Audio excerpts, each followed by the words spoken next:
Hallelujah. Good morning. ಮತ್ತೊಂದು ಸಮಯ ನಮ್ಮ ಕರ್ತನನ್ನು ಜ್ಞಾಪಕ ಮಾಡಿಕೊಳ್ಳಲು, ಆತನ ವಾಕ್ಯ ಕೇಳಲು, ಆತನ ಸನ್ನಿಧಿಯಲ್ಲಿ ಕಾಲ ಕಳೆಯಲು ಕೆಲವು ನಿಮಿಷಗಳವರೆಗೂ ನಿಮ್ಮ ಕೆಲಸ ಕಾರ್ಯಗಳನ್ನು ಬಿಟ್ಟು ಬನ್ನಿ. ನಿಮ್ಮ ಹೃದಯವನ್ನು ಸಿದ್ಧಪಡಿಸಿಕೊಳ್ಳುತ್ತಾ ಈ ದಿನ ದೇವರ ಸಂದೇಶಕ್ಕೋಸ್ಕರ ಎದುರು ನೋಡೋಣ. ಪ್ರಾರ್ಥನೆ. ಪರಿಶುದ್ಧ ದೇವರೇ, ನಿಮಗೆ ವಂದನೆಗಳು. ಪ್ರತಿದಿನ ಒಂದಲ್ಲ ಒಂದು ಉಪದ್ರವದ ಕುರಿತಾಗಿ ನಾವು ಕೇಳ್ತಿದ್ದೇವೆ. ಪ್ರತಿದಿನ ಎಷ್ಟೋ ಸಮಸ್ಯೆಗಳನ್ನು ಎದುರಿಸ್ತಿದ್ದೇವೆ. ಇತ್ತೀಚೆಗೆ ಒಂದಲ್ಲ ಒಂದು ವಿಪತ್ತು, ಒಂದಲ್ಲ ಒಂದು ಪ್ರಮಾದ, ಒಂದಲ್ಲ ಒಂದು ದುಃಖಕರವಾದ ವಿಷಯ ಎನ್ನುವಂತೆ ಮೇಲಿಂದ ಮೇಲೆ ಬ್ರೇಕಿಂಗ್ ನ್ಯೂಸ್ ಕೇಳುತ್ತಿದ್ದೇವೆ. ನಮ್ಮ ಹೃದಯಗಳು ಕುಗ್ಗಿ ಹೋದ ಪರಿಸ್ಥಿತಿಗಳೊಂದಿಗೆ ನಿಮ್ಮ ಪಾದ ಸನ್ನಿಧಿಗೆ ಸೇರಿ ಬರುತ್ತೇವೆ. ನಿಮ್ಮಲ್ಲಿ ನಮಗೆ ಆಧರಣೆ ಉಂಟು ಮಾಡಿರೆಂದು ಕ್ರಿಸ್ತನ ನಾಮದಲ್ಲಿ ಬೇಡಿ ಹೊಂದಿದ್ದೇನೆ ತಂದೆಯೇ, ಆಮೇನ್. ಹೌದು ಪ್ರಿಯರೇ, ಈಗ ನ್ಯೂಸ್ ಚಾನಲ್ಸ್ಗಳು ಹೆಚ್ಚಾಗಿ ಬಂದಿವೆ. ಆಲ್ ಆಫ್ ಅ ಸಡನ್ ನೋಡಿರಿ ಬ್ರೇಕಿಂಗ್ ನ್ಯೂಸ್ ಅನ್ನುತ್ತಾರೆ. ಎಲ್ಲೋ ಯುದ್ಧ ಪ್ರಾರಂಭವಾಯಿತು, ಎಲ್ಲೋ ತುಫಾನು ಪ್ರಾರಂಭವಾಯಿತು, ಫ್ಲೈಟ್ ಕ್ರ್ಯಾಶ್ ಆಯಿತು, ರೈಲ್ ಆಕ್ಸಿಡೆಂಟ್ ಆಯಿತು. ಹೀಗೆ ಎಷ್ಟೋ ಪ್ರಮಾದಕರವಾದ ವಿಷಯಗಳನ್ನು, ಕಳವಳಗೊಳಿಸುವ ವಿಷಯಗಳನ್ನು ನಾವು ಕೇಳ್ತಲೇ ಇದ್ದೇವೆ. ಒಂದು ಕಾಲದಲ್ಲಿ ಮಳೆಗಾಲಕ್ಕೆ ತಕ್ಕಂತೆ ಮಳೆಗಾಲ ಆಗ್ತಿತ್ತು. ಆದರೆ ಈಗಿನ ಕಾಲದಲ್ಲಿ ಬೇಸಿಗೆಯಲ್ಲಿಯೂ ಕೂಡ ಮಳೆ ವಿಪರೀತವಾಗಿ ಸುರಿಯುತ್ತಿದೆ. ಬೇಸಿಗೆಯಲ್ಲಿ ಮಳೆ ಬೀಳುತ್ತೆ, ಮಳೆಗಾಲದಲ್ಲಿ ಬಿಸಿಲು ಹೆಚ್ಚಾಗುತ್ತೆ. ಒಂದೊಂದು ಸಾರಿ ತಾಳಿಕೊಳ್ಳಲಾರದ ಉಷ್ಣತೆ ಎದುರಿಸ್ತೇವೆ. ಯಾವಾಗ ಏನಾಗುತ್ತೋ ಗೊತ್ತಿಲ್ಲ ಎಂಬ ಪರಿಸ್ಥಿತಿಯಲ್ಲಿ ನಾವಿದ್ದೇವೆ, ಹೌದಲ್ಲವೇ? ಯಾವ ಭಯವೋ, ಯಾವ ಭಯಾಂದೋಲನ ಉಂಟು ಮಾಡುವ ಮಾತು ಕೇಳಬೇಕೋ, ಎಂಥ ಪರಿಸ್ಥಿತಿ ಎದುರಿಸಬೇಕೋ ಎಂಬುದಾಗಿ ಪ್ರತಿ ಮಾನವನು ಕೂಡ ಕಳವಳಗೊಳ್ಳುತ್ತಲೇ ಇದ್ದಾರೆ. ದೇವರ ಮಕ್ಕಳಾದ ನಾವು ಕೂಡ ಇಂತಹ ಲೋಕದಲ್ಲಿ ಇರುವುದರಿಂದ ಅವು ಸಂಭವಿಸುತ್ತಲೇ ಇರ್ತವೆ, ತಪ್ಪೋದಿಲ್ಲ. ದೇಶದ ಪರಿಸ್ಥಿತಿಗಳು, ಪ್ರಪಂಚದ ಪರಿಸ್ಥಿತಿಗಳು, ವಾತಾವರಣದ ಪರಿಸ್ಥಿತಿಗಳು, ಭಯಂಕರವಾಗಿರುವಂತಹ ವ್ಯಕ್ತಿಗಳಿಂದ ಉಂಟಾಗುತ್ತಿರುವಂತಹ ಹೋರಾಟಗಳು, ಶ್ರಮೆಗಳು, ಶೋಧನೆಗಳು ನೋಡಿ ಇಂತಹ ಪರಿಸ್ಥಿತಿಯಲ್ಲಿ ಅನೇಕರು ಗಾಬರಿಗೊಳ್ಳುತ್ತಾರೆ. ಕ್ಷಣಕ್ಕೊಂದು ರೀತಿ ಪರಿಸ್ಥಿತಿಗಳು ಬದಲಾಗುತ್ತಿರುವ ದಿನಗಳಲ್ಲಿ ನಾವು ನಿರ್ಭಯದಿಂದಿರಬೇಕಾದರೆ ಕರ್ತನಾದ ಯೇಸುಕ್ರಿಸ್ತನಲ್ಲಿ ನಂಬಿಕೆ ಇಡಬೇಕು. ನಿರ್ಭಯದಿಂದ ಧೈರ್ಯವಾಗಿರಿ, ನಾನಿದ್ದೇನೆ ಎಂದು ಹೇಳುವ ದೇವರು ನಮಗಿದ್ದಾರೆ. ಎಲ್ಲಾ ಕಾಲಗಳು ನನ್ನ ಕೈಯಲ್ಲಿವೆ ಅಂದಿದ್ದಾರೆ. ನಿಮ್ಮನ್ನು ಕಾಪಾಡುವ ಆತನು ನಾನೇ ಎಂಬ ದೇವರಲ್ಲಿ ನಾವು ನಂಬಿಕೆ ಇಟ್ಟು ವಿಶ್ವಾಸ ಇಡೋದಾದರೆ, ಆತನ ಮೇಲೆ ಆದುಕೊಳ್ಳುವುದಾದರೆ ನಮಗೆ ಪ್ರಶಾಂತತೆ ದೊರಕುತ್ತದೆ. ಈ ಲೋಕದಲ್ಲಿರುವವರೆಗೂ ತಪ್ಪುವುದಿಲ್ಲ ಪ್ರಿಯರೇ. ಈ ಲೋಕದಲ್ಲಿ ಶ್ರಮೆಗಳಿರುತ್ತವೆ. ನಾವು ಅನೇಕ ಶ್ರಮೆಗಳ ಮುಖಾಂತರವಾಗಿಯೇ ಪರಲೋಕ ಸೇರುತ್ತೇವೆ ಎಂಬುದಾಗಿ ಪೌಲನು ಹೇಳಿದಾನಲ್ಲವೇ? ಈ ಲೋಕದಲ್ಲಿ ನಿಮಗೆ ಬಹು ಸಂಕಟಗಳುಂಟು ಎಂಬುದಾಗಿ ಯೇಸು ಹೇಳಿದಾರಲ್ಲವೇ? ಒಮ್ಮೆ ನೋಡೋಣ ಬನ್ನಿರಿ. ಯೋಹಾನ ಸುವಾರ್ತೆ 16ನೇ ಅಧ್ಯಾಯ, ಅದರಲ್ಲಿ 33ನೇ ವಚನ ಏನು ಹೇಳುತ್ತದೆ ಎಂಬುದಾಗಿ ಓದುತ್ತಾ ಇದ್ದೇನೆ, ಕೇಳಿ ಪ್ರಿಯರೇ. 33ನೇ ವಚನ: ನೀವು ನನ್ನಲ್ಲಿದ್ದು ಮನಃಶಾಂತಿ ಹೊಂದುವವರಾಗಿರಬೇಕೆಂದು ಇದನ್ನೆಲ್ಲ ನಿಮಗೆ ಹೇಳಿದ್ದೇನೆ. ಲೋಕದಲ್ಲಿ ನಿಮಗೆ ಸಂಕಟವುಂಟು, ಆದಾಗ್ಯೂ ಧೈರ್ಯವಾಗಿರಿ, ನಾನು ಲೋಕವನ್ನು ಜಯಿಸಿದ್ದೇನೆ.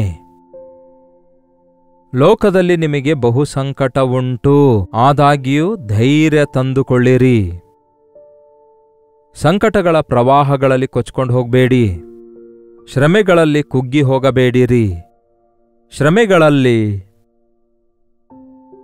ಅಂದರೆ ಬಹಳಷ್ಟು ಸಾರಿ ಶ್ರಮೆಗಳು ಬಂದಾಗ ನಾವು ಒಂಥರ ಬೇಸರಗೊಳ್ತೇವೆ, ವಿರಕ್ತಿಗೊಳಗಾಗ್ತೇವೆ. ಕೆಲವೊಂದು ಸಾರಿ ನಾವು ತಿರುಗಿ ಬೀಳುವವರಾಗಿರ್ತೇವೆ, ಬೈಯುವವರಾಗಿರ್ತೇವೆ, ದೇವರನ್ನು ಕೂಡ ದೂಷಿಸುವ ಸ್ಥಿತಿಗೆ ಬಿದ್ದು ಹೋಗುವವರಾಗಿರ್ತೇವೆ. ನೋಡಿ, ಸತ್ಯವೇದ ಹೇಳುತ್ತೆ, ಶ್ರಮೆಗಳ ದಿನಗಳಲ್ಲಿ ನೀವು ಕುಗ್ಗಿ ಹೋಗುವುದಾದರೆ ಕೈಲಾಗದವರಾಗುಳ್ಕೊಳ್ತೀರಿ ಎಂದು ವಾಕ್ಯ ಹೇಳುತ್ತೆ.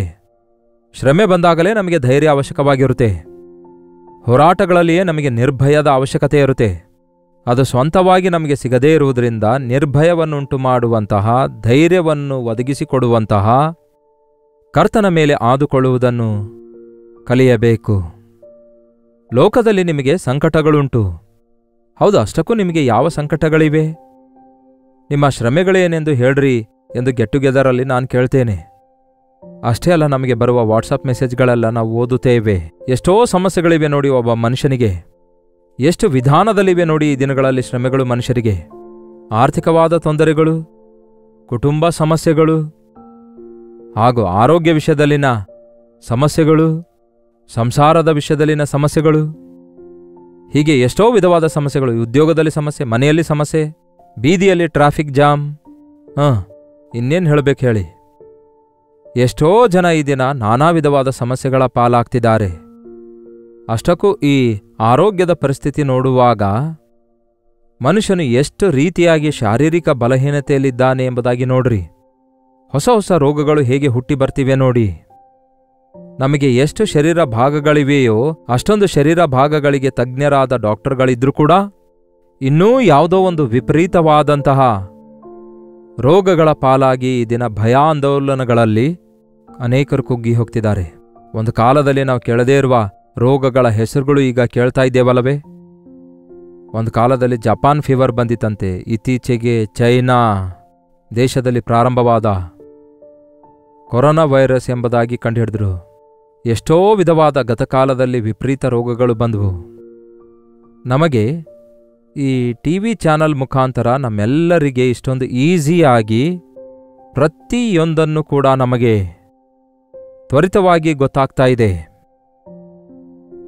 ಆನಂದವಾಗಿದ್ದೇವೆ ಎಂಬ ಸಮಯದಲ್ಲಿ ಈ ಸನ್ಸೆಕ್ಸ್ ಎಂಬುದಾಗಿ ಹೇಳ್ತಾರಲ್ಲವೇ, ಬಿದ್ದೋಗಿದೆ ಅಂದ ಕೂಡಲೇ ಅಯ್ಯೋ ಒಮ್ಮೆ ಎಷ್ಟು ಚೆನ್ನಾಗಿತ್ತಲ್ಲವೇ, ಮತ್ತೆ ಬಹಳ ಕೆಟ್ಟದಾಗಿ ಬಿದ್ದೋಯ್ತಲ್ಲವೇ ಅಂದ್ಕೊಳ್ತಾರೆ. ಆಗ ಲಬೋ ದಿಬೋ ಅಂತ ಬೊಬ್ಬೆ ಹೊಡೆಯುತ್ತಾರೆ. ಇನ್ವೆಸ್ಟ್ ಮಾಡಿದಂತಹ ಇನ್ವೆಸ್ಟರ್ಸ್ ಎಲ್ಲ ಗೋಳಾಡುವುದನ್ನು ನೋಡ್ತೇವೆ. ಯಾವುದು ಸ್ಥಿರವಲ್ಲ, ಯಾವುದನ್ನು ನಂಬಬಾರದು, ಯಾರನ್ನೂ ನಂಬಬಾರದು. ದೇವರನ್ನು ನಂಬಿರಿ, ಆತನು ಸ್ಥಿರನಾಗಿದ್ದಾನೆ, ನಮ್ಮನ್ನೂ ಸ್ಥಿರಪಡಿಸುತ್ತಾರೆ. ಆತನು ಬಲಿಷ್ಠನಾಗಿದ್ದಾನೆ, ನಮ್ಮನ್ನು ಬಲಪಡಿಸುತ್ತಾರೆ. ಆತನು ಜಯಶೀಲಿಯಾಗಿದ್ದಾರೆ, ನಮಗೂ ಜಯ ಕೊಡುವವರಾಗಿದ್ದಾರೆ. ಶೋಧನೆಗಳು ಬರುವುದು ಪಾಪವಲ್ಲ ಪ್ರಿಯರೇ, ಶೋಧನೆಗಳಿಗೆ ಒಳಗಾಗುವುದೇ ಪಾಪ ಆಗಿದೆ. ಶೋಧನೆಗಳನ್ನು ಜಯಿಸುವವನು ಧನ್ಯನು. ಶೋಧನೆಗಳಲ್ಲಿ, ಹೋರಾಟಗಳಲ್ಲಿ ಜಯ ಹೊಂದಬೇಕು. ಯುದ್ಧಗಳಾಗುವ ಕಾಲದಲ್ಲಿ ಯುದ್ಧ ಬರುವುದೇ ಇಲ್ಲ ಅಂದುಕೊಳ್ಳೋದು ಮುಖ್ಯವಲ್ಲ.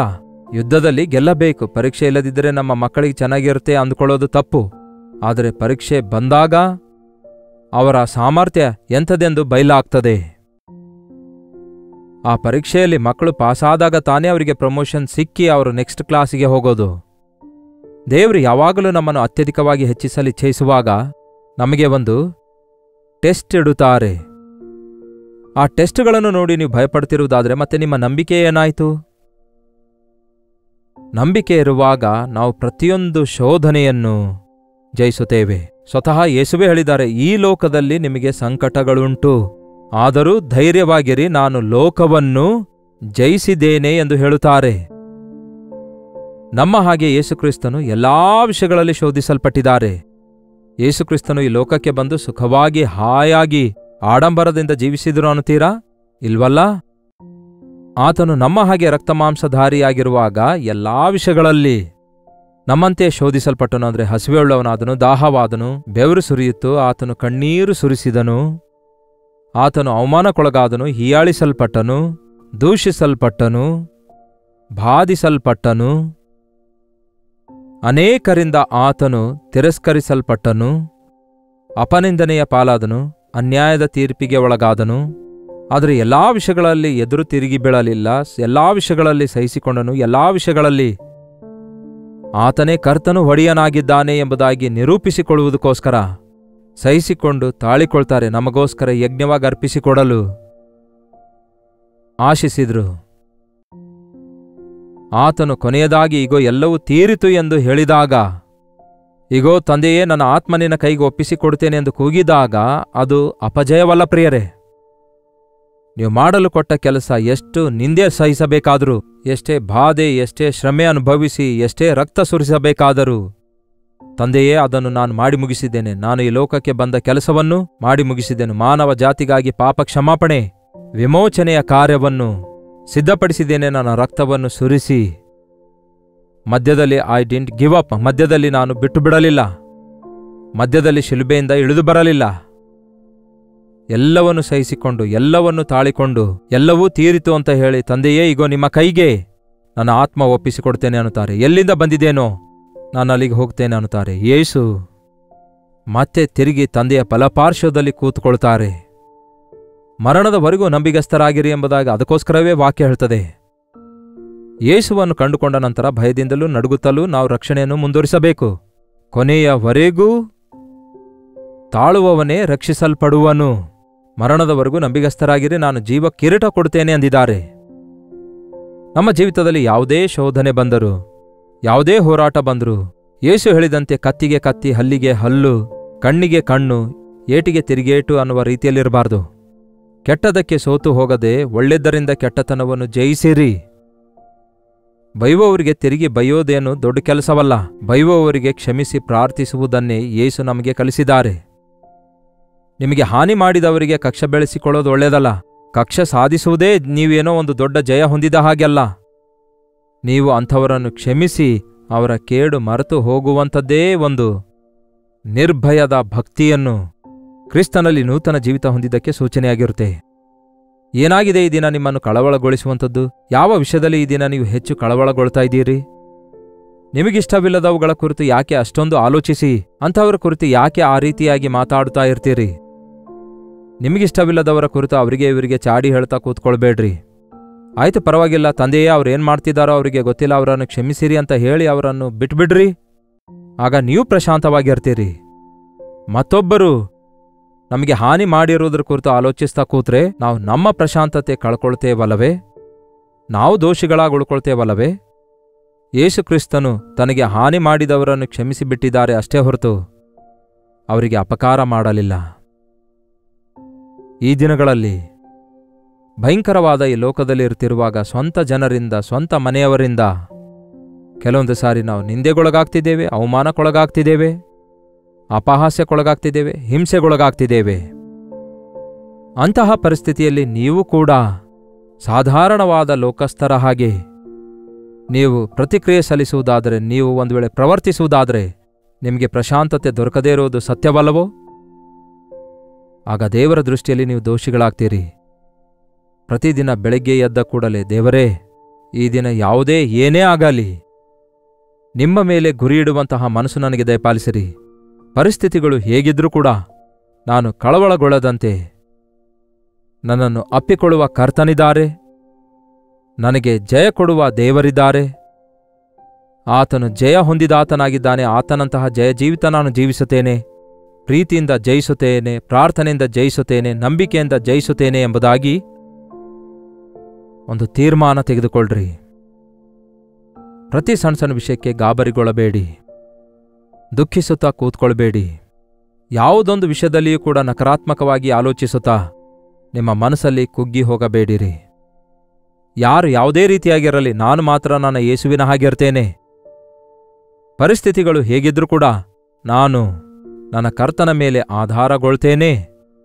ನನ್ನ ಕರ್ತನು ನನ್ನ ಪಕ್ಷದಲ್ಲಿದ್ದುಕೊಂಡು ನನಗೆ ಜಯ ಕೊಡುತ್ತಾರೆ ಎಂದು ನಂಬಿರಿ. ಕೊನೆಯದಾಗಿ ಮತ್ತೊಂದು ವಚನ ನೋಡೋಣ ಬನ್ನಿ. ಕೊರಿಂಥದವರಿಗೆ ಬರೆದ ಮೊದಲನೇ ಪತ್ರಿಕೆ 15ನೇ ಅಧ್ಯಾಯ 57ನೇ ವಚನ. ನಮ್ಮ ಕರ್ತನಾದ ಯೇಸು ಕ್ರಿಸ್ತನ ಮೂಲಕ ನಮಗೆ ಜಯವನ್ನು ಅನುಗ್ರಹಿಸಿದಂತಹ ದೇವರಿಗೆ ಸ್ತೋತ್ರ ಉಂಟಾಗಲಿ. ನಮ್ಮ ಕರ್ತನಾದ ಯೇಸು ಕ್ರಿಸ್ತನ ಮೂಲಕ ನಮಗೆ ಜಯ ಅನುಗ್ರಹಿಸುವಂತಹ ದೇವರಿಗೆ ಸ್ತೋತ್ರ ಉಂಟಾಗಲಿ. ಪ್ರಾರ್ಥನೆ. ಪರಿಶುದ್ಧ ದೇವರೇ, ಪ್ರೀತಿಯುಳ್ಳ ತಂದೆಯೇ,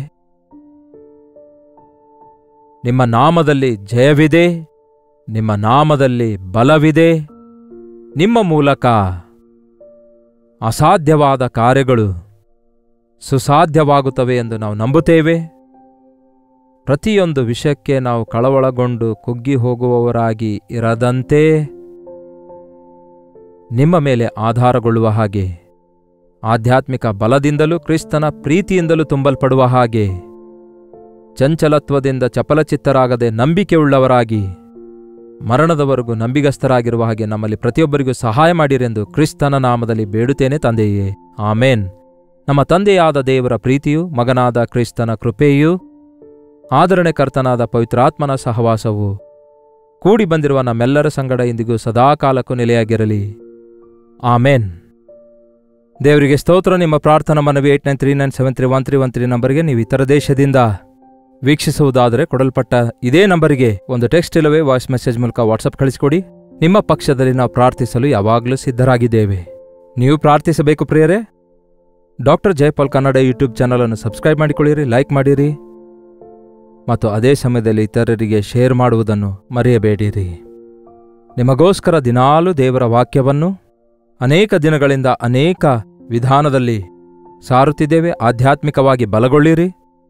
ನೀವು ಹೊಂದಿಕೊಳ್ಳುತ್ತಿರುವ ಮೇಲ್ಗಳ ಕುರಿತು ನಮಗೆ ಮೇಲಿಂದ ಮೇಲೆ ವಾಟ್ಸಪ್ ಮೆಸೇಜ್ಗಳನ್ನು ಕಳಿಸಿಕೊಡಿರಿ. ಕರ್ತನ ಚಿತ್ತವಿರುವುದಾದರೆ ಇನ್ನೂ ಅನೇಕ ಸ್ಥಳಗಳಲ್ಲಿ ಗೆಟ್ ಟುಗೆದರ್ ಇಡಬೇಕೆಂದು ಆಶಿಸುತ್ತಿದ್ದೇವೆ. ನಿಮ್ಮ ಊರಲ್ಲೂ ಕೂಡ ಗೆಟ್ ಟುಗೆದರ್ ಇಡಬೇಕಾದರೆ ಪ್ರಾರ್ಥನೆ ಮಾಡಿರಿ. ಆ ವಿಷಯ ನಮಗೂ ತಿಳಿಯಪಡಿಸಿರಿ. ನಾವು ಕೂಡ ಪ್ರಾರ್ಥನೆಯಲ್ಲಿ ಇಡ್ತೇವೆ.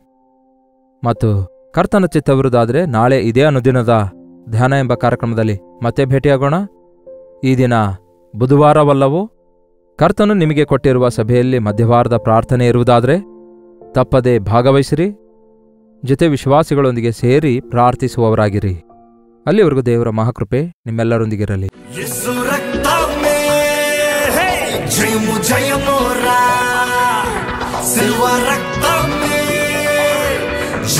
ಜಯ ಮೋರ